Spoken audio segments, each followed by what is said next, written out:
memang sih jadi pengusaha mungkin yang saya sorotin di sini adalah kita harus bisa punya kemampuan adaptif aja sih Mas. Kayak kemarin corona gitu ya. Terus habis itu juga kemarin to be honest saya ada pecah kongsi gitu ya. Terus juga perubahan dari bisnis kecil ke bisnis medium itu juga sempat ada krisis di budayanya gitu ya, budaya kerja yang akhirnya membuat kita hampir bangkrut. Jadi memang kayak setiap stage dari hidup dari bisnis tuh pasti ada challenge masing-masing, tinggal bagaimana kita nanganinya. Hello and welcome to Expert Talk with Asus Business barengan sama gue Narendra Pawaka. Program ini merupakan kerjasama antara Asus Indonesia dengan CNBC Indonesia. Di sini kita bakal ngobrol-ngobrol seru sama para expert yang tentunya menginspirasi. So, sit back and have a listen.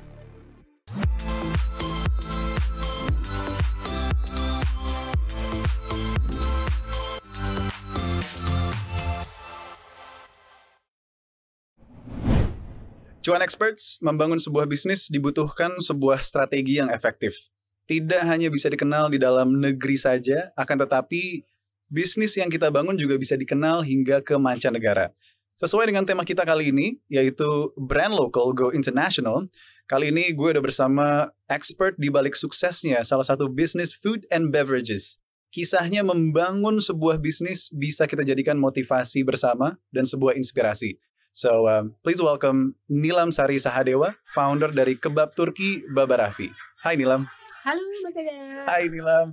It's nice to meet you. Thank you. The first question of mine would be, Nilam, kenapa akhirnya memilih kebab? Bukan nasi goreng, bukan bakmi, bukan yang lain-lain, bukan nasi ayam gitu. Kenapa kebab? Itu pertanyaan bagus banget. Yes.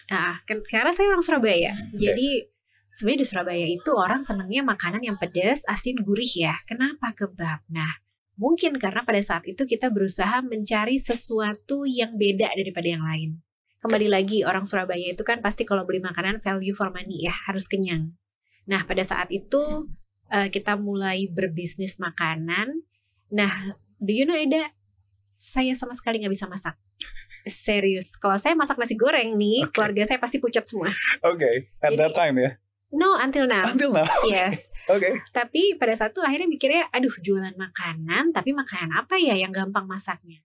Akhirnya kita start dengan burger. Nah, setelah burger, mungkin terlalu common kali ya setelah kita jualan kan. Awalnya bagus, sehari penjualan dari 1 gerobak pinggir jalan ya. Itu kita mulai dengan modal 4 juta rupiah tuh waktu itu. Beneran dari modal 4 juta rupiah, 2 juta untuk beli gerobak, 500 ribu untuk beli peralatan, 500 ribu untuk beli bahan baku, 500 ribu untuk sewa tempat, 500 ribu untuk persiapan gaji karyawan. Wow, masih ingat loh. Ya, masih ingat banget. Karena uang 4 juta itu dari simpenan. Nah, dari situ akhirnya kita mikir, aduh harus ada sesuatu yang beda daripada burger yang di pinggir jalan gitu yang lain kan. Nah, akhirnya kita comes up dengan ide, kenapa nggak kebab aja? Waktu itu sempat ke Qatar, kita cobain. Kan lucu banget ya, kebab tuh kayak ada center point of attraction-nya gitu, daging gitu, muter-muter. Minyaknya, wah kalau meleleh tuh kan kayak baunya wah gitu kan. Dan kita berasa kayak diundang gitu. Nah, akhirnya kita cobain, wah ini konsepnya sama dengan burger sebenarnya. Grab and go food kan, nggak harus duduk. Terus yang kedua, ada center point of attraction. Yang ketiga, something yang baru. Nah, kita bawalah ke Indonesia. Tapi ternyata ketika kita bawa, orang tuh bingung. Ini opo gitu ya? Kok rasanya Timur Tengah banget, nyegrak-nyegrak gitu kan? Apa terlalu cengkeh kapulaga gitu kan? Terus orang bilang, kayak harus disesuaikan deh dengan lidah Indonesia. Nah, dari sana kita sesuaikan. Alhamdulillah, kita tap in tuh ke gerobak kita.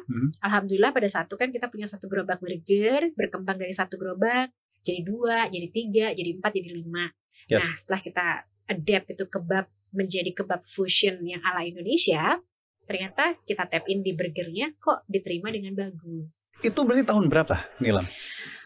Kita start tahun 2003. 2003. Jadi hampir 20 tahun ya. Hampir 20 tahun. Yes. Oh my God, I'm old. Baru nyadar ya saat ini ya, maksudnya bisnis yang kamu perjuangkan tuh udah mau 10 tahun gitu, udah mau 1 dekade. 2003 saat itu ya. 2003. Wow. Kata orang harus ada selalu inovasi. Dan dalam hal ini inovasinya, kalau mau buat kafe modal belum ada. Mau pakai IT, zaman dulu IT belum sebegitunya ya, masih agak transisi antara online dan offline dan online. Terus ya udah menunya aja kita trial something yang baru. Kenapa akhirnya namanya Kebab Baba Raffi? Nah, Raffi itu adalah nama anak saya yang pertama. Raffi Darmawan. Harapannya pada saat itu nama anak bawa rezeki, alhamdulillah iya. Pada saat itu ketika kita buat nama, yaudah kebab Qatar, kan kita dari Qatar waktu itu sempat dapat ide kebabnya. Tapi Qatar pada zaman itu kagak ada yang ngerti Mas gitu kan. Orang nggak ngerti itu Qatar tuh apa. Yaudah pakai Turki aja, toh sama-sama Timur Tengah gitu kan. Baba Raffi, jadi seirama kebab Turki, Baba Raffi. Akhirnya dari sana sih itu kita mulai membuat nama kebab. Dan logonya pun dikasih logo gulungan, karena kita gerobakan warna putih Mas. Nah kalau gerobakan warna putih itu orang berhenti acak, mereka pikir jualan martabak. Jadi kita belajar dikit-dikit tentang sebuah branding gitu ya. Bahkan akhirnya jangan gerobak warna putih deh, kasih aja warna yang makin kinclong makin yahut. Dikasihlah warna merah dan kuning. Nah, jadi orang kalau merah kuning nih gitu ya, pasti gerobaknya kebab. Iya bener juga ya, kalau putih gerobaknya martabak ya. Iya Mas, ya kan kalau di pinggir jalan pasti tuh. The next question would be yang menarik adalah 2003 menjalani kebab Baba Raffi ini, berapa tahun itu strugglesnya Nilam? Selalu sih struggles tuh, biasanya challenge ya. Kalau kita ngomong challenge mah every year selalu ada challenge-nya masing-masing. Kalau dulu nih masih mending, kata orang dulu tuh siklusnya setiap 10 tahun. Makin lama makin cepat 5 tahun. Kayaknya sekarang setahun bisa 2-3 kali ya. Tergantung musim buah apa gitu ya kayaknya. Tapi memang sih jadi pengusaha, mungkin yang saya sorotin di sini adalah kita harus bisa punya kemampuan adaptif aja sih Mas. Kayak kemarin corona gitu ya. Terus habis itu juga kemarin to be honest saya ada pecah kongsi gitu ya. Terus juga perubahan dari bisnis kecil ke bisnis medium itu juga sempat ada krisis di budayanya gitu ya, budaya kerja yang akhirnya membuat kita hampir bangkrut. Jadi memang kayak setiap stage dari hidup dari bisnis tuh pasti ada challenge masing-masing, tinggal bagaimana kita nanganinya. Di tahun 2005 kebab Turki Baba Raffi itu membuka franchise. Yes, 2000. Jadi gini, waktu itu 2003 kita kan punya 5 gerobak. Terus ketika kita tambahin kebab nih, orang-orang pada berburu semua. Wah, ini lucu nih kebab santai yang baru, dan itu kan viral di Surabaya ya. Nah, setelah viral akhirnya orang-orang pada yang Lam, boleh gak sih kalau aku buka kebabmu gitu kan. Tapi aku namain deh nggak Baba Raffi, Baba Eda. Boleh. Contohnya boleh, itu gitu ya? Boleh. Pada saat itu akhirnya banyak banget tuh ada Baba Eda, Baba Umi siapa gitu kan di Surabaya. Suppliernya saya gitu. Tapi kemudian kita realize bahwa bisnis itu harus ada sistem. Nah, orang pada zaman itu mikirnya bisnis itu yang penting BEP-nya kapan, ya kan? Untung saya berapa gitu kan. Nah, akhirnya banyak orang yang mikirnya pada saat itu adalah yang penting maksimalisasi dari profitabilitas. Akhirnya mereka ngawur. Ada yang pakai kan kita pakai lettuce tuh, dirubahlah dengan sayur kol. Karena kalau lettuce tuh musim hujan mahal, akhirnya mereka cari yang murah. Ya emang situ pikir sayur sop gitu kan. Ini kan kebab masih gitu kan. Nah, dari situ juga banyak lah yang hal-hal seperti itu ya. Intinya mereka tidak terlalu mengerti sistem, dan kita emang belum ada sistem. Sampai di titik yang omset menurun karena memang kita kurang menjaga banget dari operation dan branding dan lainnya. Akhirnya kita belajar banyak ke short course, ke course gitu ya. Ikut-ikut komunitas bisnis. Kita spending a lot untuk belajar tentang gimana sih buat sistem, buat SOP. Baru denger tuh yang namanya SOP itu apa gitu kan. Dari sana akhirnya kita buat gitu ya. Terus kemudian yang tadi ada mitra-mitra kita kumpulin. Mas Eda udah gak bisa lagi pakai nama Eda gitu kan, pakainya Baba Raffi gitu ya. Mau join apa enggak? Kalau mau join hayu, kalau enggak ya udah kita gak bisa supply lagi. Singkat kata begitu, dan alhamdulillah orang-orang pada banyak yang mau join. Dan akhirnya kita jadi satu brand tuh, Kebab Turki Baba Raffi jaringannya gitu ya. Terus kita ajarin tuh sistem survei lokasi, sistem gramaturisasi bahan baku, sistem pelayanan, sistem setoran, macam-macam ya. Dan akhirnya alhamdulillah kita jadi agak lebih kuat gitu ya, tentunya dengan constant training dan pendekatan ke mitra-mitra.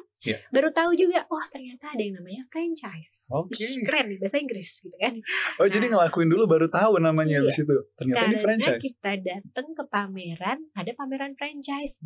Iki opo gitu ya. Iseng aja gitu datang, ternyata yang kita lakuin itu franchise. Kita ikut asosiasinya, kita ikut pamerannya, terus kita mulai berkembang keluar kota, karena kita kan ikut pamerannya di Malang, di Jogja, di Kalimantan, Sulawesi. Alhamdulillah kita berkembang keluar kota. Dan 2008 kita memutuskan hijrah ke Jakarta dan kita lumayan berkembang dengan pesat. 2009 kita mulai buka nggak cuma di Indonesia, kita ke Malaysia, Filipina dan negara lainnya. Dan alhamdulillah sekarang kita sudah ada kurang lebih 1.600 outlet di 10 negara. Wow. Oke. 20 tahun. 20 tahun. Yes. Dan berarti ya 2008 ke Jakarta ya? Ya, 2008. 5 tahun setelah beroperasi di Surabaya. Yes. Nah, di Surabaya pertama kali bukanya di jalan apa? Terus Eden Semoloh. Masih inget. Kenapa itu yang dipilih? Dekat rumah. Oke. Terus dikelilingi dengan kampus. Ada kampus Untak, Universitas 11 Agustus, ada ITATS, ada apa lagi, ada beberapa gitu. Jadi market mahasiswanya banyak. Nah gitu. Saat itu jualnya berapa satu kebab? Ingat banget 12.000. 12.000. Dan semua orang mencemooh. Ngapain aku beli kebab 12.000? Orang makan nasi goreng 10.000 aja kenyang. Bener. Ini mah nggak bertahan lama gitu. Iya. Iya, kenapa ya? Mungkin darah muda. Namanya darah muda. Pokoknya aku harus bisa. Gitu. Iya. Oke, tadi sempat mention 2009 itu mulai growth ke mancanegara. Yeah. Nah, kondisi dan strategi saat itu sampai akhirnya memilih, kayaknya udah bisa nih go global. Itu gimana Nila? Jadi waktu itu kita mikir gini, ini kan sistem gampang banget diduplikasi ya. Kenapa kok kita tidak mencoba untuk menggarap lahan lain, ladang lain? Karena pada saat itu ya, Anda Sagittarius oportunis. Sagittarius yang penting happy aja gitu kan, maju terus gitu kan. Dicemooh orang udah biasa gitu, maju aja gitu. Benar. Nah, kembali lagi pada saat itu kita kenapa ya kok keluar negeri? Oh iya, kita udah di Jakarta tuh. Yeah. Nah, kebetulan di Jakarta itu kita hampir bangkrut karena salah manajemen gitu ya. Ya, semua tuh makanya saya bilang detak jantung gitu kan. Yeah. Tapi ternyata malah berujung dengan kita berhasil menyewa kantor yang gede banget, satu gedung gitu kan. Wah, ini kantor megah banget gitu ya. Sayang banget kalau kita jualan cuma gini-gini aja gitu kan. Terus kebetulan kita pernah menang dari satu perlombaan perbankan gitu ya. Yeah. Untuk wirausaha. Dan kemudian dikirim ke Malaysia. Nah, waktu di Malaysia kita masih kayak orang ya baru pertama kali, maksudnya ikut pameran franchise tuh kayak apa sih gitu kan. Oh ternyata market Malaysia oke juga ya gitu kan. Lebih bengong lagi ketika kita dikirim ke Filipina gitu kan. Tapi itu oleh Kementerian Perdagangan. Wow, oke, ini market bagus nih, sama nih kayak Indonesia nih gitu kan. Nah, kita akhirnya mulai menerapkan bagaimana cara kita closing di Indonesia dengan di sana gitu kan. Tapi ternyata beberapa kali trial, ya namanya kita kan masih ini ya masih pemula gitu kan. Banyak yang DP tapi kemudian tidak diteruskan. Ada yang bilang bahasa Inggris kita masih biarpet gitu.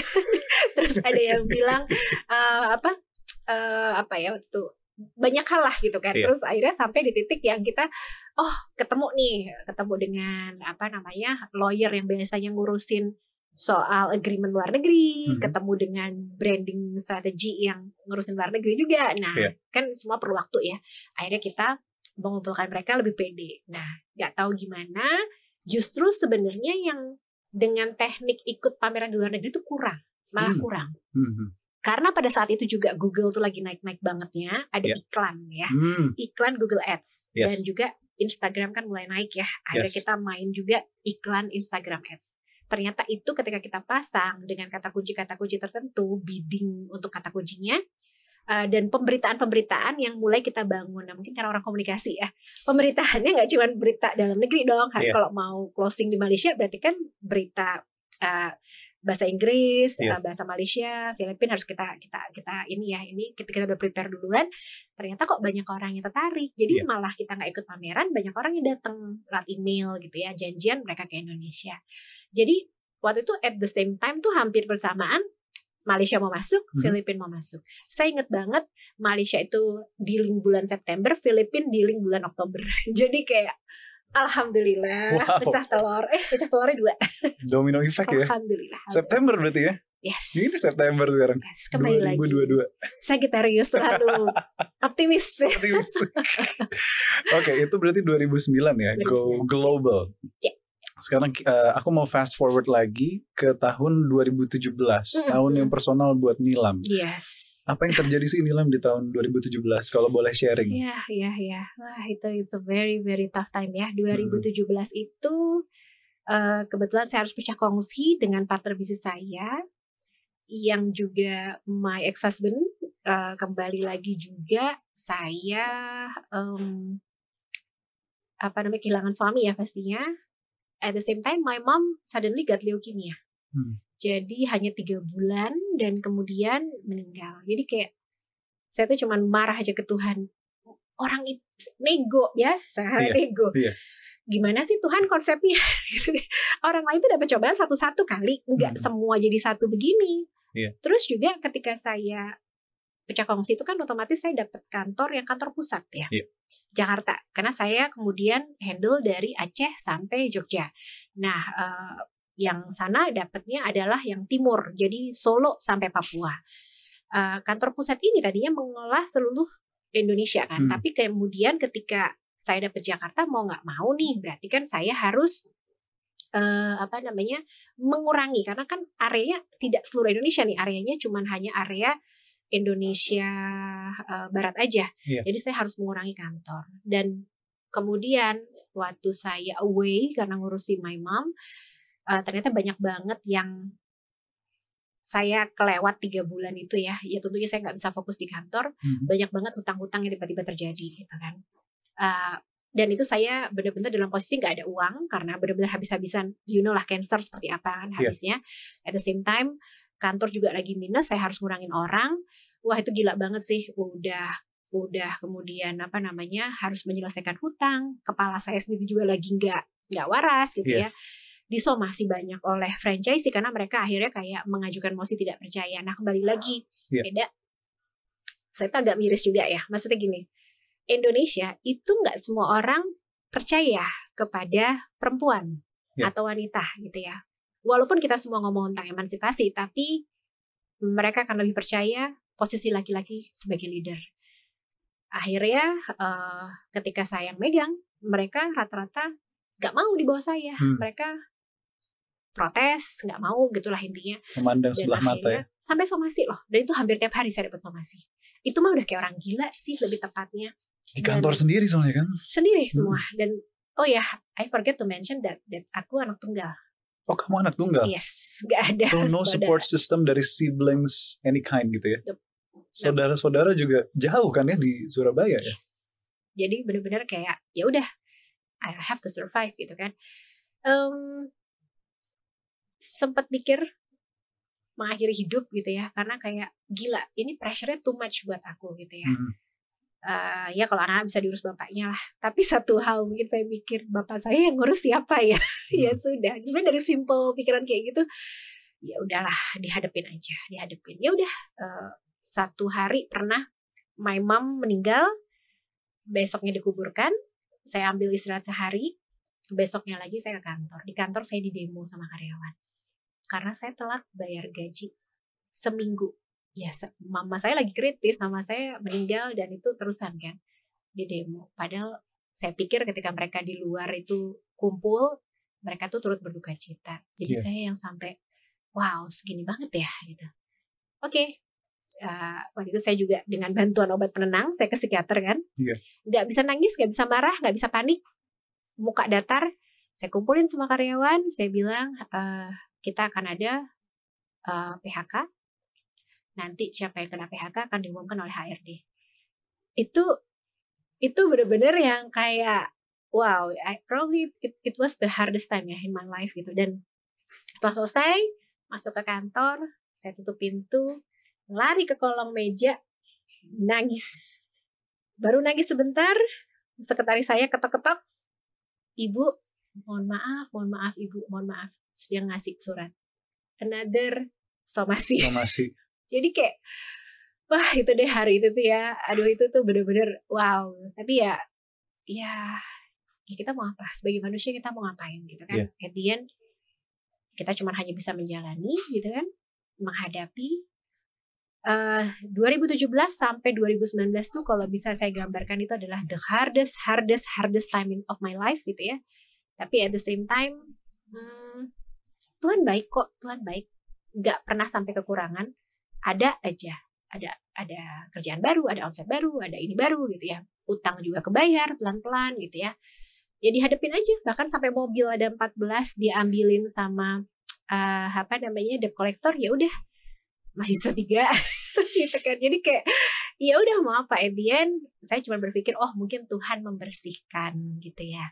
Ya udah kita pasrah aja, tapi jalan yang terbaik. Dan alhamdulillah 2019 saya ketemu partner bisnis. Yes. Dan kita mau lari, tapi ternyata 2020 kita corona, pandemi.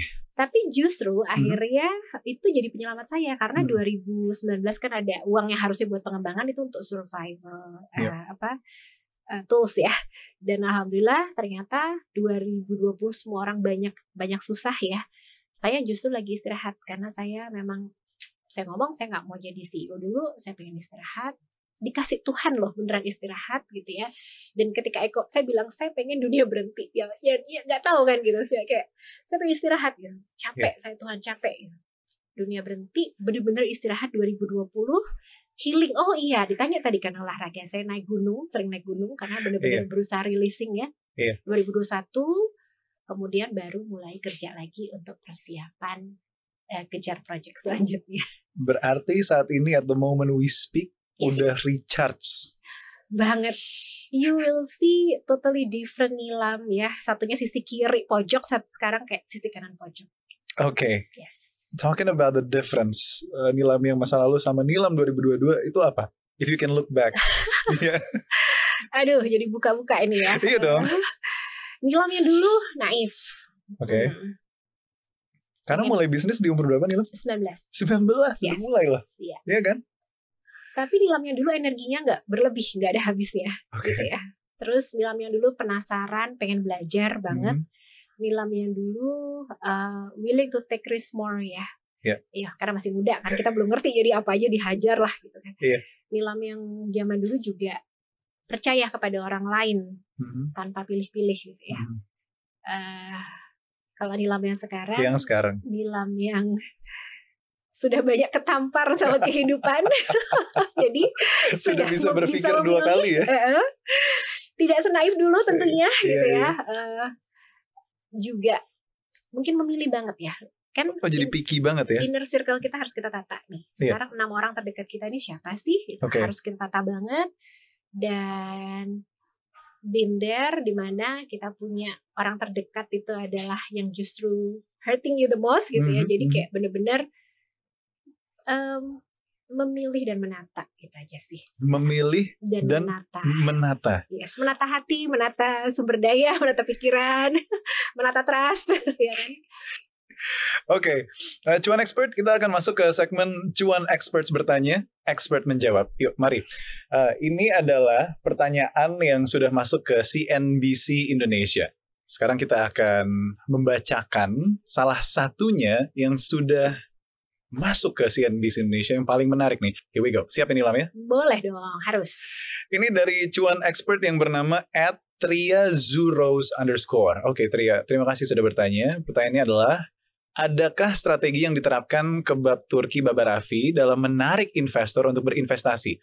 Mengingat investor nggak mau asal memberikan pendanaan maupun untuk berinvestasi gitu, Nilam. Jadi apa sih strategi yang diterapkan oleh Kebab Turki Baba Raffi dalam menarik investor? Oke.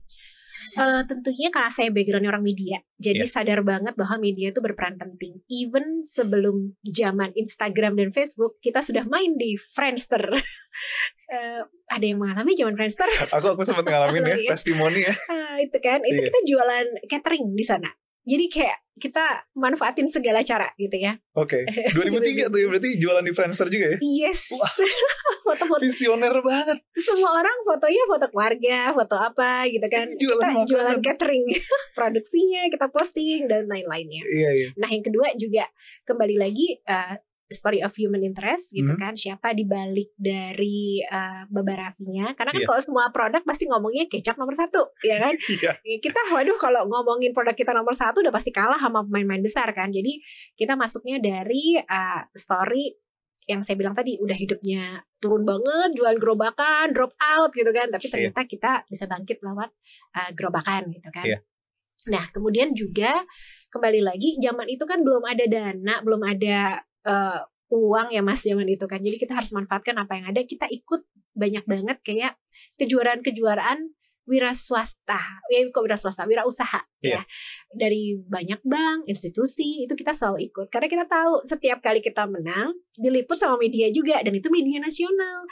Dan kita nggak punya dana dong kalau masuk media nasional. Dan itu kan kita dibawa kemana-mana sampai institusinya, dan dapat liputan media. Jadi kayak, waduh ini sesuatu yang kita kejar. Tapi at the same time, karena kita kan sebenarnya Baba Raffi itu menjual ada beberapa multiple source of income ya Mas ya. Jadi salah satunya adalah penjualan di outlet, satunya penjualan untuk franchise-nya.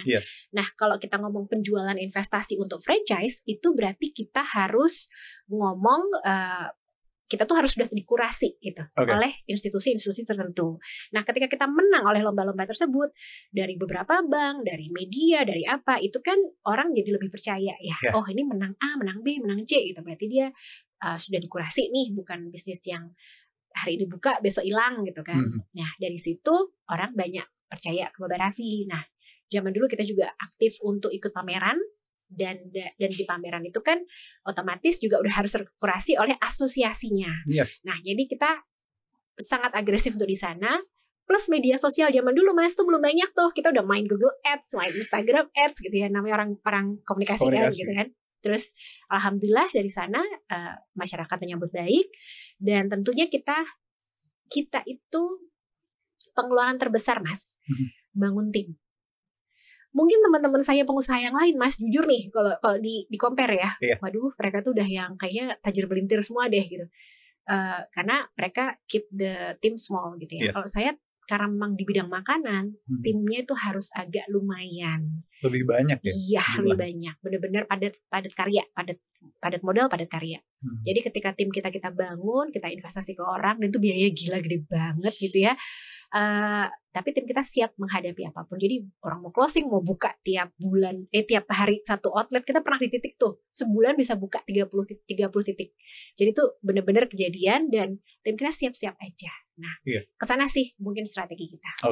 Jadi to build reputation, sama to earn trust, di mata publik gitu ya. That is it, Tria. Thank you atas pertanyaan cuan expertnya.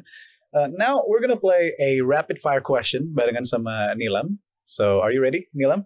Jawab cepat di antara dua pilihan ya. Bisnis dikasih pilihan. Yang pertama adalah masakan Nusantara atau masakan mancanegara? Nusantara. Kenapa? Sambelnya nggak nguatin. Dan bumbunya ya tentunya, aduh. Kalau luar negeri nggak ada rasanya. Iya. The next question would be, mending masak kebab sendiri atau dibuatkan oleh orang lain? Ayo Nilam. Dibuatkan atau beli? Karena sampai sekarang Gak bisa masak ya? Gak bisa. Lucu banget ya, owner kebab tapi gak bisa masak sama sekali. Cuman jago bisnisnya dan komunikasi bisnisnya. Iya, tim yang luar biasa. Fun fact. Yang ketiga adalah, lebih baik murah tapi rasa biasa aja, atau ada harga ada rasa? Ada harga ada rasa. Oh, kualitas ya. The last would be Nilam, memperbesar bisnis kebab atau buka bisnis baru? Memperbesar bisnis kebab. Itu udah kayak anak sendiri. Dari nama anak apalagi kan. Jadi semangat terus. Terakhir buat Raffi. Silahkan ngomong ke kamera. Mau ngomong apa ke Raffi, anak Nilam yang ternyata nama kebabnya.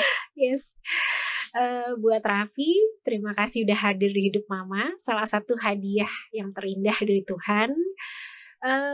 Terima kasih namanya sudah boleh dipinjam dan memberikan banyak rezeki untuk keluarga kita. I'm so proud of you. Anak pertama yang luar biasa, yang very tough, sangat pintar, dan banyak bantuin Mama akhir-akhir ini karena mamanya gaptek banget gitu ya.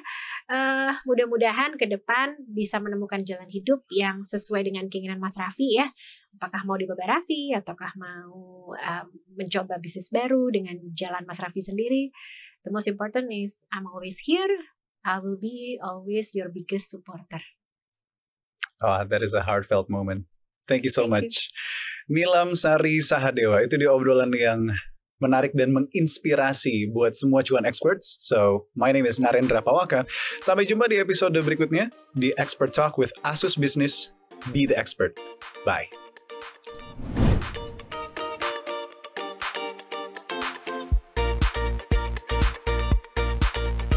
Sebagai top brand, Asus menghadirkan Asus ExpertBook B3 Flip. Laptop ini yang dirancang untuk memenuhi kebutuhan pengguna di kalangan pendidikan agar para guru, pelajar, dan mahasiswa dapat belajar dan bekerja dengan nyaman dan di mana saja. Laptop ini merupakan laptop terbaik bagi profesional yang membutuhkan perangkat untuk menunjang mobilitas dan produktivitas Anda di era new normal. Dengan laptop Asus ExpertBook B3 Flip ini, memungkinkan Anda untuk belajar dan bekerja di mana aja dan kapan aja. Laptop Asus ExpertBook B3 Flip ini juga memiliki pilihan yang sudah dilengkapi dengan slot SIM card dengan koneksi 4G LTE. Asus ExpertBook B3 Flip ini punya performa yang terbaik di kelasnya karena sudah dibekali dengan prosesor Intel Core i7 generasi 11. Jadi, performa tetap gesit saat mengolah dokumen, membuka berbagai aplikasi, hingga multitasking. Selain dilengkapi dengan eksklusif Asus Number Pad, ExpertBook B3 Flip juga dibekali lapisan antibakteri khusus yang mampu menahan pertumbuhan bakteri hingga 99% dalam kurun waktu 24 jam. Asus ExpertBook B3 Flip ini juga sudah dibekali dengan opsi konektivitas Wi-Fi 6 sehingga menghubungkan Asus ExpertBook B3 Flip ini dengan konektivitas terbaik. So, tidak akan mengganggu proses belajar dan mengajar Anda. Bicara soal privasi, ada Webcam Shield. Asus ExpertBook B3 Flip dilengkapi dengan fitur biometric login menggunakan IR camera.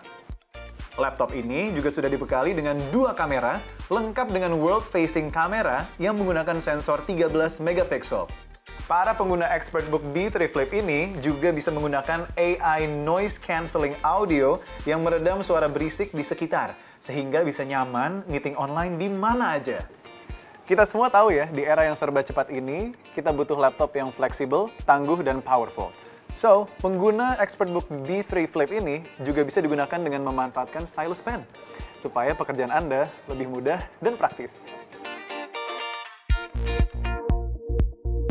Asus ExpertBook B3 Flip merupakan laptop convertible yang memungkinkan layarnya diputar sejauh 360 derajat. Bisa digunakan dengan mode tablet maupun mode tent. Nah, keunggulan lainnya dari laptop Asus ExpertBook B3 Flip ini memiliki bobot ultra ringan, sehingga mudah dibawa kemana aja, lalu bodi ultra tangguh berstandar militer Amerika Serikat. Luar biasa ya! Laptop Asus ExpertBook B3 Flip juga terintegrasi dengan aplikasi My Asus yang ada di ponsel. So, laptop Asus ExpertBook B3 Flip ini solusi tepat untuk memenuhi kebutuhan bekerja dan belajar Anda.